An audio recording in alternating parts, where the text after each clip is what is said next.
What up? It's your boy Ray V. Let's get it. Sad boy. Sad boy quote of the day. F ain't for fields, it's for fantasy. So let's get into our deepest fantasies, baby.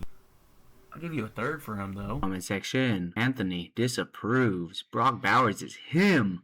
And I ain't trading him away. Hey man, if I can get paid at a premium for anybody on my squad is for sale.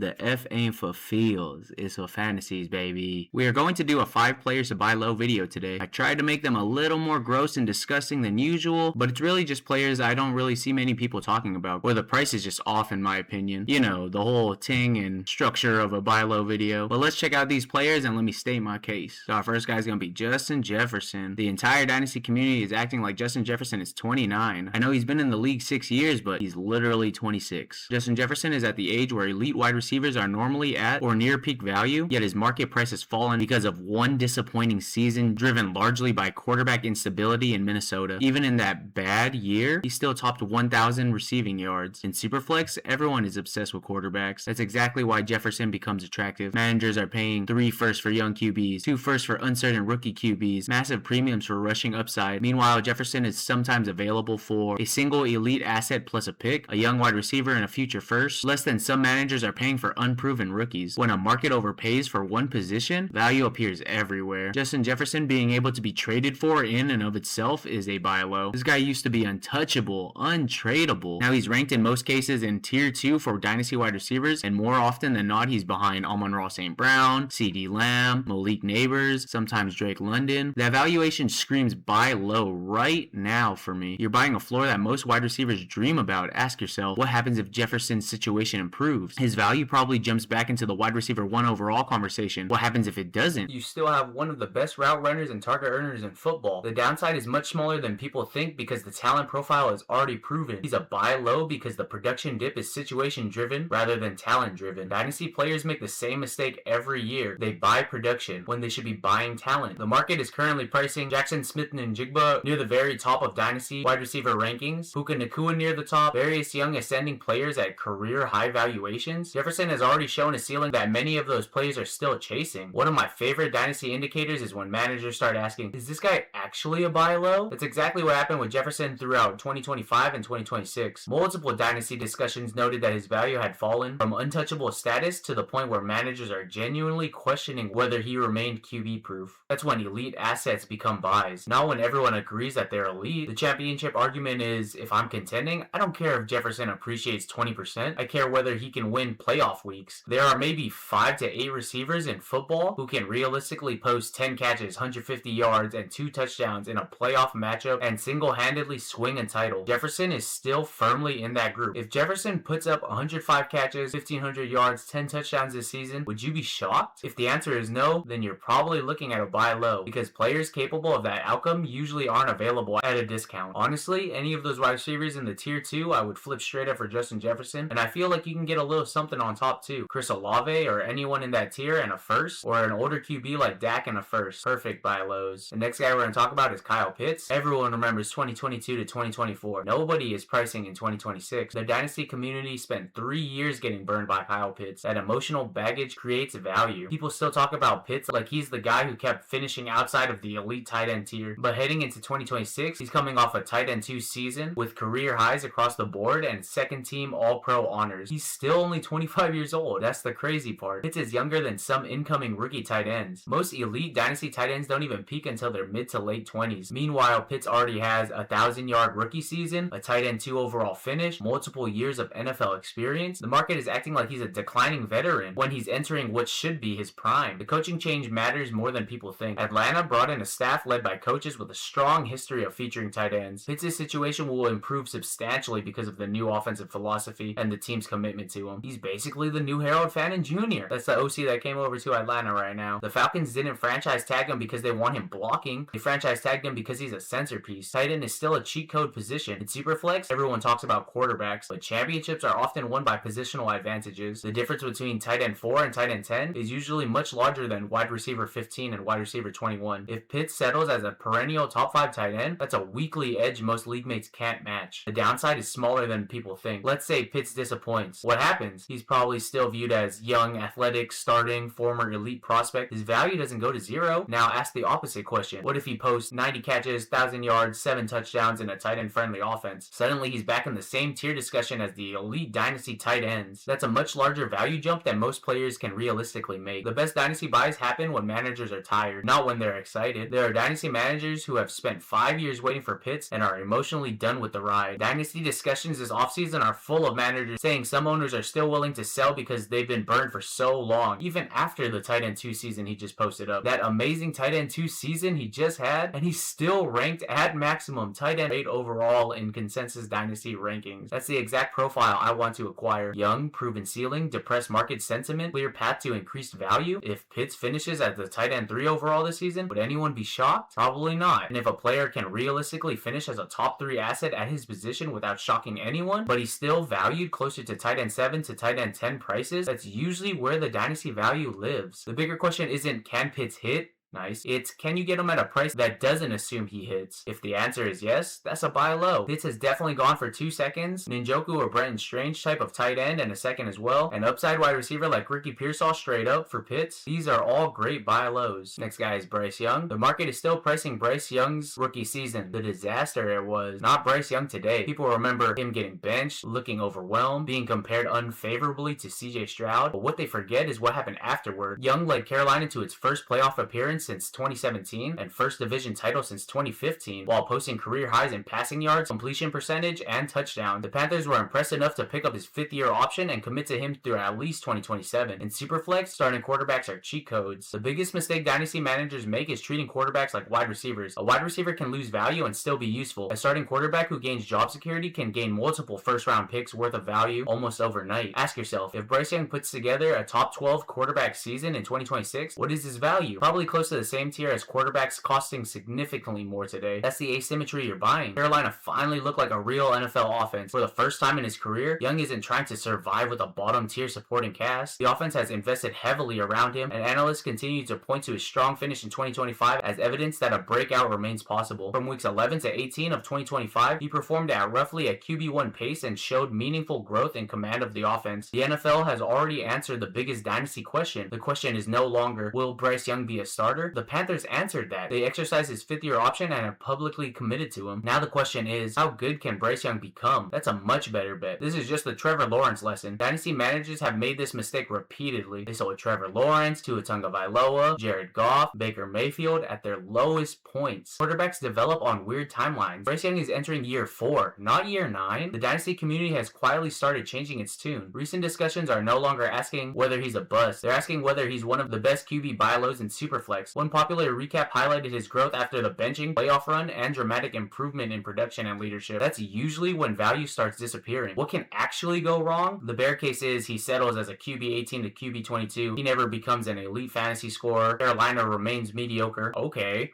A 25-year-old locked in at starting quarterback is still valuable in Superflex. The floor is much higher than the market thinks. If Bryce Young throws for 3,800 yards, 28 touchdowns, 300 rushing yards, and finishes as QB 10, would anybody be shocked? Probably not. And if a player has a realistic QB1 outcome while being priced closer to the QB2 tier, that's exactly the profile I want to buy. In Superflex, you don't get rich buying quarterbacks after they become stars. You get rich buying them when people are still arguing whether they're good or not. Always throw the 2 seconds. You might be able to get away with less if the Bryce Young manager is frustrated with them. You might be able to swap a Michael Penix or JJ McCarthy straight up if Bryce Young is on a rebuilder's team too. Someone like Jaden Reed in a second could get you across the finish line. Those are buy lows. Our next guy's gonna be Dak Prescott. Everyone wants the mystery box. Your league mates want rookie QBs, second-year breakouts, the next Jaden Daniels. Nobody gets excited about a 33-year-old quarterback. That's exactly why Dak gets discounted. In redraft, people still respect him. In Dynasty, people treat him like he's about to retire. Those are not the same thing. Quarterbacks age differently than running backs. Dynasty players see 33 and panic, but elite pocket passers routinely remain fantasy starters into their late 30s. Think about Matthew Stafford, Kirk Cousins, Aaron Rodgers, Tom Brady. If Dak gives you 3 more productive years, that's an eternity for a contender. Most Dynasty managers managers dramatically overvalue what a future first might become compared to what a productive quarterback can do right now. The production is still there. People remember the injuries, they forget the ceiling. Dak has already shown he can finish as an elite fantasy quarterback and produce 30 plus passing touchdowns in a season. When he's healthy, he's still capable of 4,000 plus passing yards, high-end QB2 floor, low-end QB1 upside. The fantasy community often prices him closer to a declining asset than a productive starter, but Superflex is different. In a 1 QB league, age matters a lot. In Superflex, starting quarterbacks are currency. The difference between having Dak Prescott as your QB2 and a random replacement level starter as your QB2 can be the difference between earning a bye week and missing the playoffs. Nobody brags about acquiring Dak. This is actually part of the edge. Managers brag about rookie picks, young breakout candidates, sexy win trades. Nobody posts just traded for Dak Prescott, yet those are often the moves that win championships. The value insulation is underrated. Suppose Dak finishes as QB11. What happens? He's probably still worth roughly what you paid. Now suppose he finishes QB7. Suddenly contenders are lining up to buy him at the deadline. The downside is smaller than people think because the NFL already knows he can play. The risk isn't talent, the risk is age and health. Compare him to similarly priced assets. Would you rather have a random 2027 first that might become a quarterback or a quarterback already starting every week? For rebuilders, the answer is probably the pick. For contenders, it's usually Dak. Imagine Dak finishes 2026 with 4,300 passing yards, 32 touchdowns, and QB9 overall. Would that shock anybody? Not really. And if that outcome is plausible, but you're acquiring him for a late first or a package built around uncertain assets, that's exactly the type of veteran arbitrage that contender rosters should exploit. The goal isn't for Dak to become more valuable. The goal is for Dak to score 20 plus fantasy points per week while your league mates chase the next shiny quarterback prospect. A late first is the perfect price for Dak, so we can try to go lower. Always try the 2 seconds to replace a first. Portland Sutton type receiver in a second. Jalen Warren or Kenneth Gainwell type of running back in a second. Do it to him. And our last disgusting, disturbing buy low is going to be Marvin Mims Jr. Nobody wants him anymore. This is the first thing you need to understand. You're not buying a player that the market likes. You're buying a player that the market has almost completely abandoned. After another disappointing season, Mims is buried behind multiple receivers on Denver's depth chart, and many dynasty rankings have him outside the top 100 wide receivers. Analysts openly acknowledge his dynasty value has cratered. That's usually where the best lottery tickets live. The talent never disappeared. The biggest reason to buy Mims is that the flashes were real. When Denver finally increased his usage late in 2024, he posted absurd efficiency numbers, elite yards per route run, elite target rate, elite yak production, multiple splash play performances. Even skeptical analysts acknowledge his efficiency profile has always been impressive when given the opportunities. The problem has never been the talent. The problem has been opportunity. Opportunity can change overnight. This is the entire bet. Not that Mims becomes a target hog in Denver. The bet is one of these things happens. Injuries create playing time. He earns a larger role. He leaves Denver. Denver finally designs touches for him consistently. He's in 3 wide receiver sets with Sutton and Waddle, and he gets the weakest coverage. Even analysts who are bearish on his Broncos outlook note that a change of scenery could dramatically improve his fantasy prospects. You're buying a profile, not the production. The profile is age 24, former day 2 NFL pick, elite athlete, explosive playmaker, proven NFL efficiency. The price is often a late third or fourth, a throw-in piece, the last player in a larger trade, a roster clogger and some fab, some upside tight end 2 of his own team. That's the kind of risk-reward bet I love. The market is pricing him like he's already dead. Let's say Mims never becomes anything. What, you lose a third or a 4th round pick? Who cares? Now let's say he gets traded somewhere and immediately becomes a starting slot or deep threat. Suddenly he's worth a second plus again. The upside to cost ratio is enormous. There's also the Sean Payton angle. One thing that's easy to forget, Sean Payton specifically wanted Mims when Denver drafted him. For whatever reason, Payton has never fully unleashed him, but Mims has continued to flash every time his role expands. That's why dynasty managers keep coming back to him despite multiple disappointing seasons. But the real reason to buy, you don't have to buy Marvin Mims because he's likely to break out. You buy Marvin Mims because he's cheap enough that he doesn't need to break out very often to become profitable. But among the truly dirt cheap wide receiver stashes, Mims is exactly the type of asset I want at the end of my dynasty bench. The question I'd ask is, if Marvin Mims gets traded tomorrow to a team that promises him 80 to 100 targets, what happens to his dynasty value? It probably doubles overnight. When a player's value can double from a single news alert and cost almost nothing to acquire, that's a worthwhile buy low bet. I hope you guys like these players and my sales pitches. I feel like these guys just aren't always named for the most part. They're just boring and people think they're just too old now. They want the mystery box instead of the boat, and they're hoping the mystery box is the boat anyway. Man, dynasty people be crazy. With this extra knowledge you have now though, don't forget your daily dose of send that trade. Send it.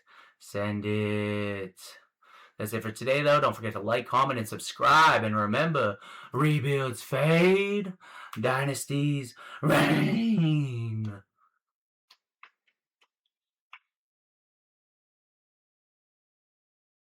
Call me a lover boy, simply, bruh. It's more than lovesick, I got a fever. Feelings overloading, not to be a diva. Standing 10 toes down, I'm not gonna leave you.